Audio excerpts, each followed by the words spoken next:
Hi, and welcome back to the Britt Mayer Show. I'm really excited about my guest today. I have been following Corey for a long time, and I thought with all of the talk about defunding the Department of Education, where do we even begin? How can we bring some clarity to this conversation? Is there true reason to be really afraid about what this could look like? Or are those red herrings that really aren't so scary, that this could actually be super beneficial to the United States of America? So Corey DeAngelis is joining me. He is a senior fellow at the American Culture Project. He has been labeled the school choice evangelist. I think that's even in your X profile. It is. And he's called the most effective school choice advocate since Milton Friedman. He's a regular on Fox News, and he frequently appears in the Wall Street Journal. He's also the executive director at Educational Freedom Institute. He's a senior fellow at Reason Foundation, an adjunct scholar at Cato Institute, a board member at Liberty Justice Center, and a senior advisor at Accuracy in Media. Is there anything that you don't do? That's what we want to do. Yeah. You're doing it all. He holds you. a Ph.D. in education policy from the University of Arkansas and is the national best-selling author of The Parent Revolution, Rescuing Your Kids from the Radicals Ruining Our Schools. And that was released just this year, right? 2024? Yeah, in May, and then it got a Trump endorsement pretty quickly. And Ted Cruz on the back, he says you can ruin Randy Weingarten's day by reading this book. So that's probably the best endorsement. Fantastic endorsement. I was just saying in the green room that we need to get you on with Doge. So Vivek and Elon, let's go. Let's get this guy on. Okay, Corey, I am so excited to just have this short conversation with you because when I was going through Agenda 47, which is the actual agenda of the Trump administration, not Project 2025, but the Agenda 47, I was struck by how all-encompassing all of his videos and his statements are about his vision and plan for America. And one of those has got people talking. It's about defunding the Department of Education, which he lays out very clearly in his Agenda 47. And you can find that. I will link it below. But I just wanted to talk to you kind of about giving us some understanding and background to what the Department of Education is, and if this goal of Trump's is successful, what it would look like for us as a country, and then for us as individual states, and as parents who have kids who would obviously be affected by this. So let's just start there. Can you help us understand what exactly it is that the Department of Education does, and why Trump's plan to abolish this federal Department of Education is so needed? Yeah, look, it was created in 1979 by Jimmy Carter through Congress as a payoff to the teachers union, the NEA, who actually endorsed him. That's the National Education Association, the largest labor union in the country, happens to be a teachers union. It actually also has a federal charter that was granted to it by Congress in 1906, which it's the only labor union that has one. They get special privileges. The Republicans going into 2025 should end that money laundering operation and revoke that charter as soon as they can going into the next session. But the department was created as this payoff to the NEA by Jimmy Carter. It was a political handout. And since then, it's spent nearly $2 trillion since its inception. The goal was to close achievement gaps between different categories of students on math and reading, but it hasn't actually done that. The achievement gaps have gotten worse, outcomes have gotten worse, spending has gone up, and so it's an unconstitutional, in my view, waste of time and money. The word education is not in the U.S. Constitution. It's arguably then a violation of the 10th Amendment. Each individual state has a Department of Education. You don't need another one. At the federal level, they employ about 4,400 people to not do much of anything. And so these people are making six figures a year, 4,400 people. And there is a plan to send education back to the state. So this is part of Trump's Agenda 47. He talked about it from rally to rally, which is something that's notable too. For a long time, the education, the people who won on the issue of education were the ones who would throw more money at the problem. And that's the definition of insanity, doing the same thing over and over again, expecting different results. And Kamala didn't really talk about education that much, whereas Trump, he talked school choice, he talked abolishing the department repeatedly. The most accurate pollster, Atlas Intel from 2020, I think they were pretty accurate in 2024 as well. They were finding in their latest two polls that Trump was beating Kamala Harris on the issue of education, which that's a seismic shift for Republicans who, look, the Democrats have had a double-digit advantage on the issue of education for decades. So we've gone from who's going to throw more money at the problem to who's going to respect parental rights in education. So I think Trump, and I mean, Glenn Youngkin was a part of this as well in 2021 in his Virginia race. The Republican Party has turned into the parents' party, and Trump won the parent vote by 9 points, which was a 15-point shift to the right from parents since 2020. Wow. And so his plan. Can you reiterate that? Because I didn't even know that. That's massively significant. Yeah, he won the parent vote. So look, there's a new sheriff in town. There's a new special interest group in town. They're called the Kids Union, the parents, whereas the teachers unions used to control politicians from both parties for a long time. And they still do control some Republicans, but it's becoming the political kiss of death for the teachers unions to endorse Republicans. That's the case in my home state of Texas. And so the Republicans are running away from the influence of the teachers unions and not accepting their endorsements like they were before. That's good news that the political winds are shifting towards the side of parents who are paying more attention now than they ever have before. But Trump won by 9 points with the parents. He won Latino men vote. That vote shifted, according to exit polling, by 35 points since 2020 to the right. He won the Catholic vote by 18 points. Catholics are big supporters of school choice. A lot of private schools happen to be Catholic schools in this country.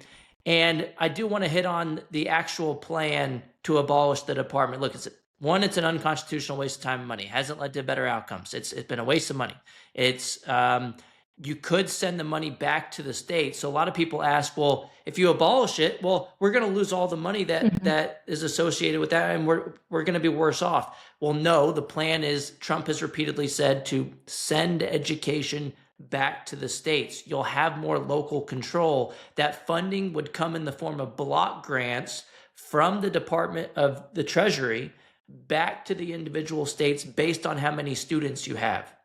And so that money's not just going to go away. It's not going to evaporate, which is honestly what happens today. It goes to the useless bureaucrats in Washington, D.C., and we have to pay them. So we can cut out the middleman, have more local control, and have the states determine how to spend that money best. Let me ask you something on that, because it all sounds really good in theory. And it sounds like, yes, it's a total waste of time, where the mandate from the American people was we want a leaner, cleaner government. And so this makes sense that this would be tied into that objective.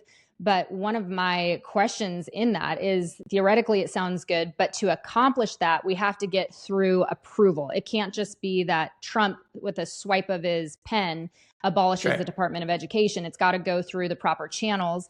I was reading back on the history of all of this, and I'm swimming underwater. I'm like, this is a lot of information, looking at the timeline from 1976 on.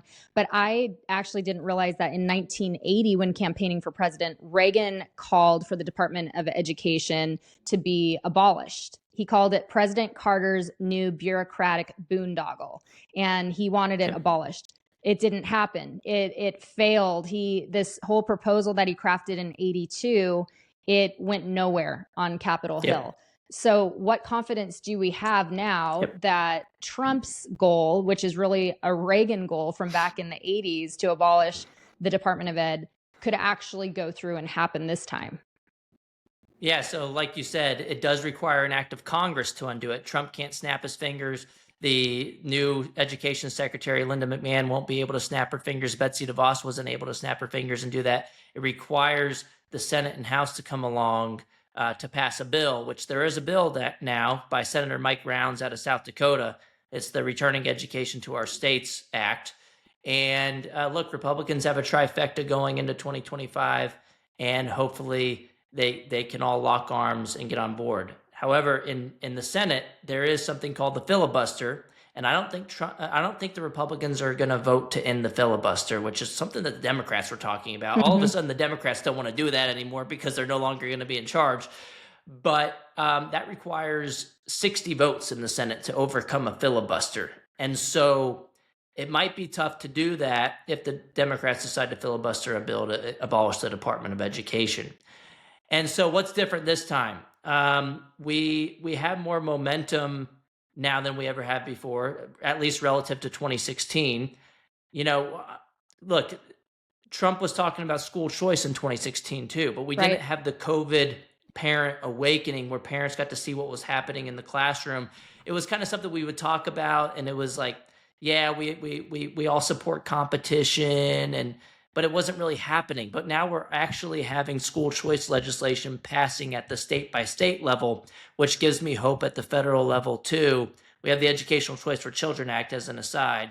That passed at a congressional committee for the first time in U.S. history a couple months ago. And that has a real chance of getting across the finish line. So the momentum is there. And then as far as Reagan versus Trump, when Reagan called for it, he didn't have all the data that we have today. So he couldn't really point to its failures. He could just say, look, this was a payoff to the teachers union. We shouldn't have it. And then it's like, he couldn't really back it up. But now we have all of this data showing we've tried this. It hasn't improved anything. I think it's about time we call it a day.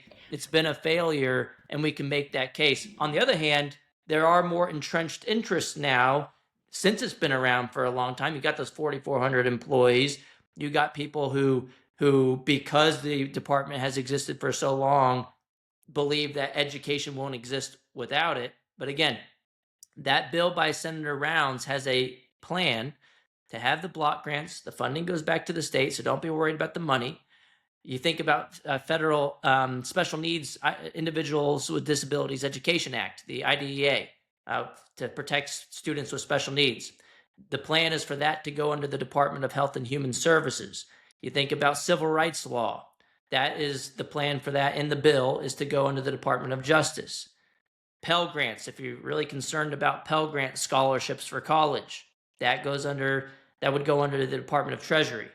So this bill, the name of it, Abolishing the Department of Education, gives people a knee-jerk reaction to say, oh my goodness, I'm going to lose my job, the funding is going to dry up, and special needs kids what's going to happen? These important functions move over to different departments. And we can have a discussion separately about, should we get rid of Pell Grants? Should we get rid of the college loan stuff? That's not what this bill does. It's a conversation that you can have separately, though. So then let me ask you this, because I did put out a poll for my communities across social media and said, hey, what do you want to know about this? I'm going to talk with Corey about it. And one of the big concerns out here in California is already so crooked and so bad. You know, we've got so many regulations where I pay crazy high taxes for the school system out here, and it's completely broken. We are constantly like at bottom of the barrel. We're not doing good out here in California. But then we also have all these regulations with medical freedom against our kids, where they have to sign up to every single shot on the CDC schedule in order to be able to go. Otherwise, they're not allowed to go to charter it's far reaching. They can't go, I think even daycares, like it's so regulated out here in California. So a big concern of parents out here on the West Coast is, okay, fine, you abolish the federal Department of Education. Now we are stuck with Gavin Newsom and our Department of Education out here in California. Does that mean it's going to get a lot worse? So I don't believe so. I think part of the reason people are saying this, I hate to say it, is because Trump had said these kind of sentiments on the campaign trail. Yeah, he said something along the lines of, states like Iowa, they're going to be like Norway. They're going to do really great. He was referring to red states. He said they had it figured out. They're going to do great. And then he said, on the other hand, some of these other states like New York and California, it might be bad. I don't remember exactly what he said, but I remember those sentiments. And I was thinking at the time, every time I heard it, it can't get any worse. I mean, you're already under the control of Gavin Newsom.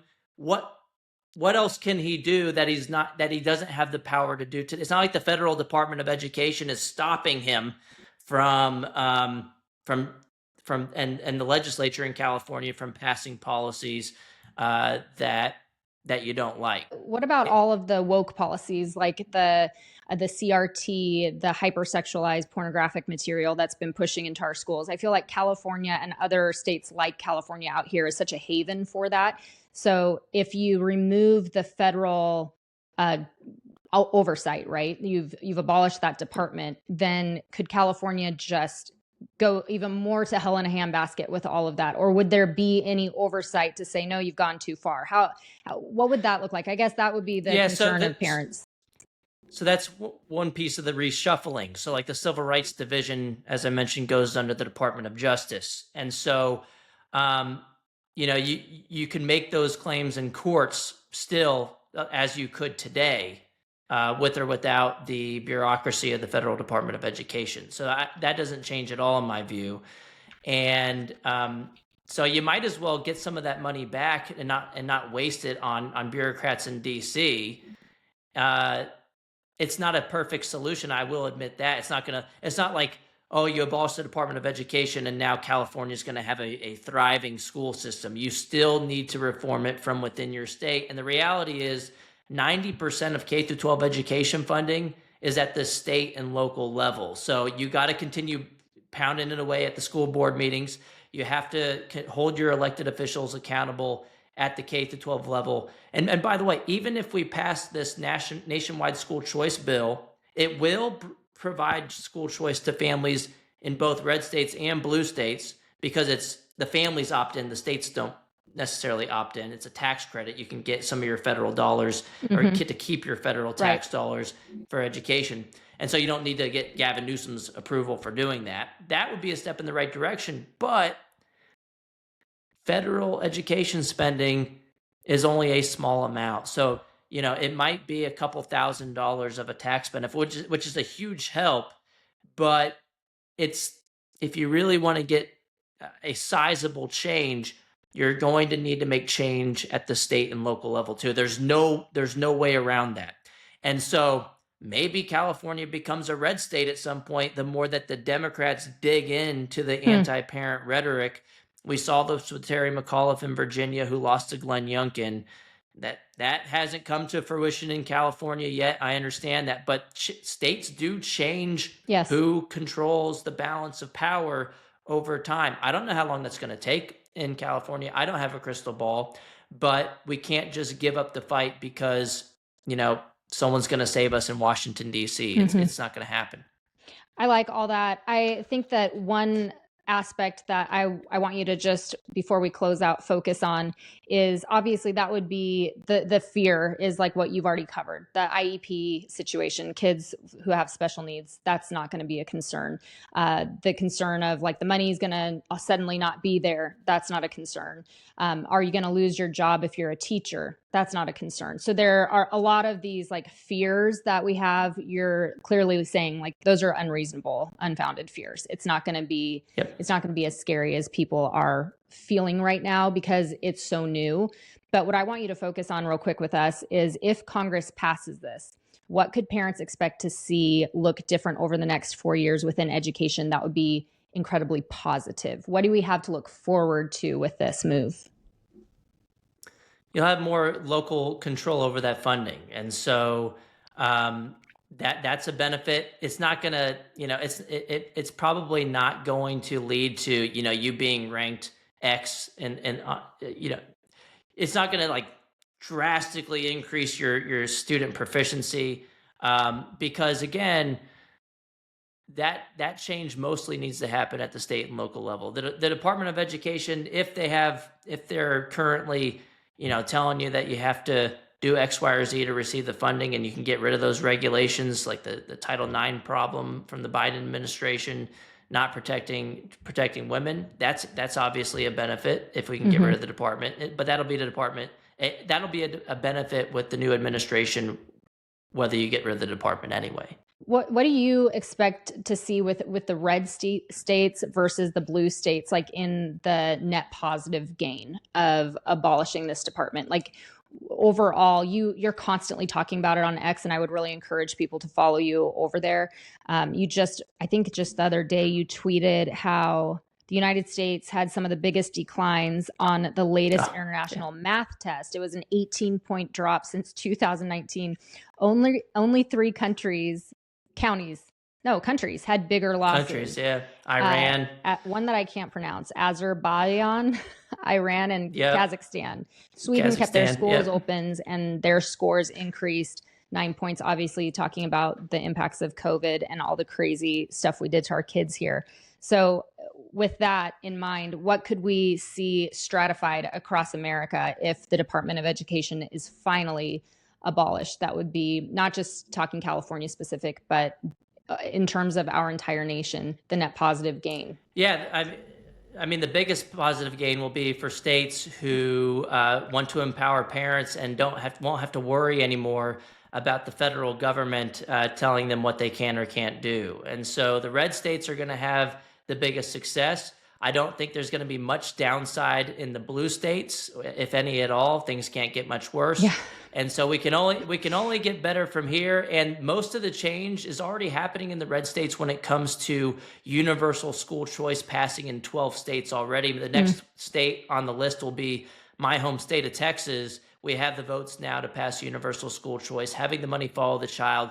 I think that's where most of the magic happens because it's bottom up competition, accountability. You can vote with your feet. If the school board wants to label you as a domestic terrorist, you can say, the hell with this, I'm taking my money somewhere else. And they'll have an incentive to listen to you as opposed to labeling you as an evil person or trying to silence you, cutting off your mic. And so that brings about, it's a rising tide that lifts all boats. It improves outcomes and allows families to choose. So none of these policies are silver bullets. We can't just focus on one, like including abolishing the department. We want to do that, but we also have to focus on things like school choice, having more transparency, and letting families have more of a say in their kids' education. We got to do all these things and win the war on multiple fronts. So good, Corey. How can people follow you to continue to be empowered by your message of really, like you said, not just thinking it's a silver bullet of, oh, the Department of Ed is abolished, now life's going to be perfect. But no, there are other fronts that we also have to win. You're so good at just speaking clarity into that. That's why I wanted to have you on. But how can people follow you to see what you're up to continue to be encouraged, to be aware of what's happening across the United States when it comes to education and parents' rights? Yeah, you can follow me on X. It's at DeAngelis Corey. And you can follow me on Instagram. It's at Corey DeAngelis. I know, I don't know why I flipped them, but you can also get my book. It's The Parent Revolution. It's endorsed by Trump, Yes. Vivek, Ted Cruz, a bunch of others. It's on sale on Amazon right now. So go get it while it's hot. That's great. And I'll link all of that below. Corey, thank you so much. I'm sure we'll have you back on again as stuff progresses, but thank you for giving us just a better understanding of what is really going on, why we don't really need to be afraid, and how there's a lot of hope and still a lot of work to do. I appreciate you so much. Absolutely. Thanks for having me.